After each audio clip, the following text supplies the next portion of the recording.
Hey, I'm back today to talk about contrast therapy, or hot and cold therapy, as is used in a sauna and shower setting. So contrast therapy is the process of getting your body up to a point of fever, so up to a temperature of 101, and then drastically back down past your core temperature in a cold setting, like the kind of cold water that you would find outside, not inside, not tepid water, but colder water. So the kind of water that you would have at the bottom range of your shower or bathtub setting. Now, most of us aren't going to go out and buy a sauna, and so we're going to, most of us, find them in health clubs or spa settings. And there are a range of different kinds of saunas, sizes and shapes. All saunas that I've ever been in are made of cedar wood, and so they all have a very particular smell. Cedar wood has a strong, pungent kind of smell, and it especially smells strongly while it is heated up.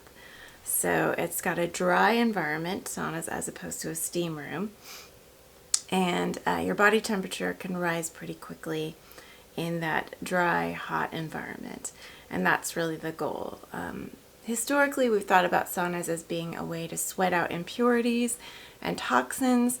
However, science has not found that that is the best way to expel toxins. It's actually better to get rid of them through your urine and the expedience of the liver and kidney in filtering out toxins.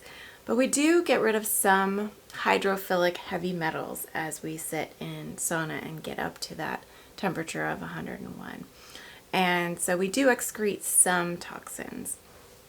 It's just not clear how much toxin, and certainly not in a very potent way. So you don't have to worry about going into a sauna that's used by many, many people each day and catching their toxins by sitting on the bench if you don't have a towel to sit on. I would sit on a towel. It's kind of, just sanitary practice. But if you didn't, you're not going to catch a lot of pathogens or toxins or heavy metals by sitting in a place where someone has been sweating. I always assumed that the lymph system or the lymphatic system had a lot to do with our sweat, but in fact the lymphatic system has nothing to do with our sweat. Our sweat comes out of the plasma in our blood, and the sweat glands glean water and salt and heavy metals and minerals and a few toxins just by going into the capillaries and gleaning the water out of our capillaries, our small blood vessels. And the lymphatic system has a whole different kind of filtration system, and it is mostly having to do with our immune system and blocking really scary pathogens from getting any further in our bloodstream. The hydrophilic minerals or heavy metals that you will find in sweat, the scariest ones are mercury and cadmium.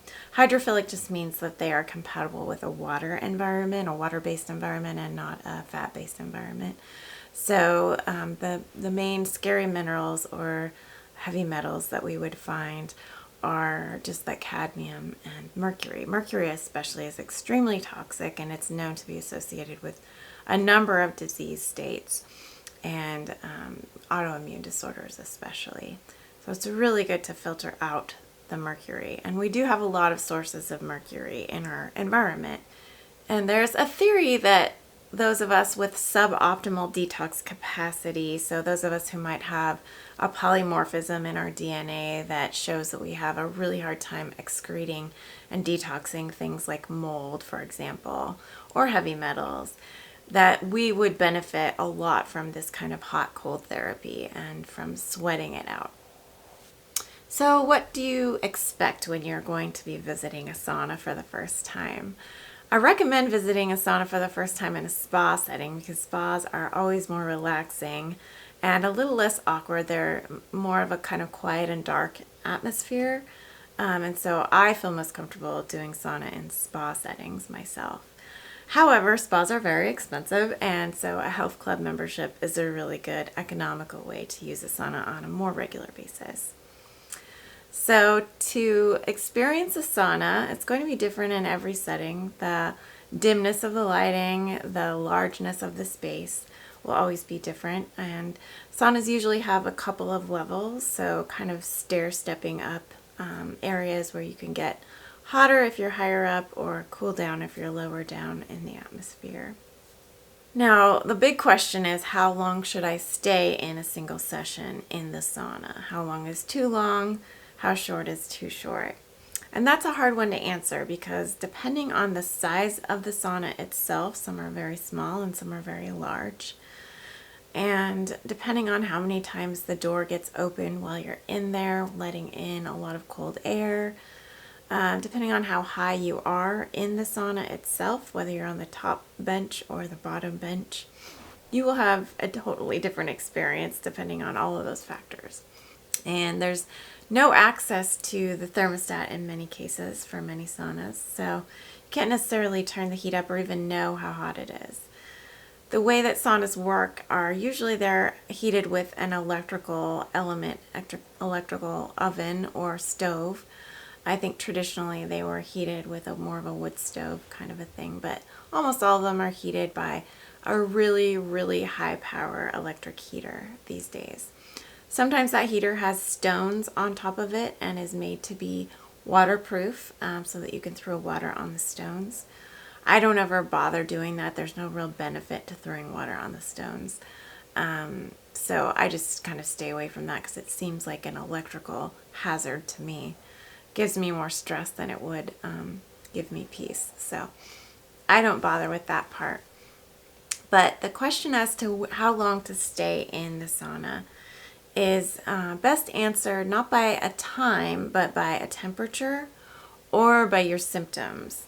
So what I like to do, and of course when you're first starting out, you should just stay a short period of time so that your body can adjust to the heat over time. But what I like to do is wait until I have a bit of a trickle of sweat coming off of my body in any area. So I know that I've reached that point where I've gotten up to 101 degrees internally. Now, if you're just starting out, like I said, you might just feel your skin and see if it's damp to the touch. And as soon as it's a little damp, you might go out and hydrate. I usually hydrate right away after I leave the sauna to restore all the water that I've lost by sweating. But there isn't a set time necessarily, unless you're very familiar with the sauna itself and there aren't a lot of people coming and going and opening that door, and you always sit in the same spot, then you can't really predict how hot you're going to get. And you could take a thermometer in with you and take your body temperature under your tongue just to see when it gets to 101. That's certainly one option. I don't ever take a thermometer in with me. I just wait until I am sweating pretty well, like I've got a number of drips or trickles coming off of my body. Usually I wear a towel if that's allowed in the setting that I'm in, and the towel just collects the sweat and I launder the towel immediately afterward. If you want your sauna session to go more quickly, then it makes sense to sit at the top bench of the sauna so that you'll be in the hotter environment. Heat rises, and so the top of the sauna is always going to be the hottest part. And for that reason, I usually lay flat on my back, and I usually put my feet up on the wall. Because I have poor circulation, my feet are always cold. I really like to expose my feet to a lot of heat when I'm in the sauna.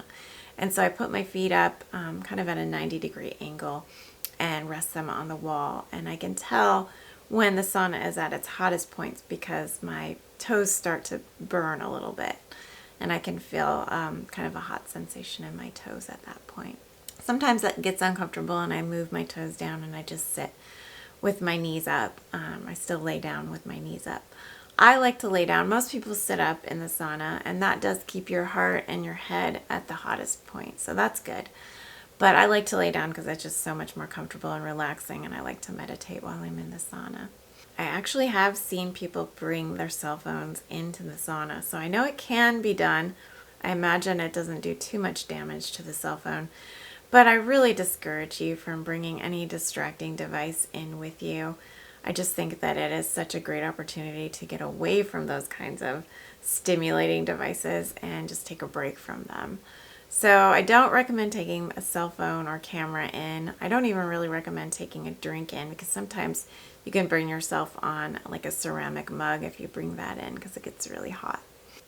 A lot of times I will do like a hot oil treatment or a deep conditioning session in my hair while I'm in the sauna because there is that heat element and that can really help to condition your hair if you have a lot of time.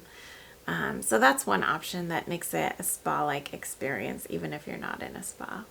So the way that I do the contrast therapy after sauna is that I go into a shower and I put it on the coldest setting, and I stay in that shower for at least 5 minutes, and I put my face in for at least 1 full minute. And I find that my body is cooled down after that. If I'm in a place where I can go and wrap in a towel and sit outside without a whole lot of clothes on, after that, that's even better to fully cool down, even past that shower. Then I'll definitely do that. But if you don't have time to do that, a cold shower really does work almost as well as a cold plunge.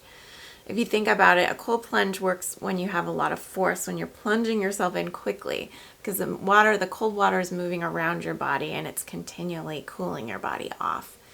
If you're in a bathtub and you just go slowly into the water and sit nice and still, the water around your body will heat up pretty quickly. But if you're in a shower, the water around your body is constantly being refreshed with coldness. And so shower is almost as good as a cold plunge in my way of thinking.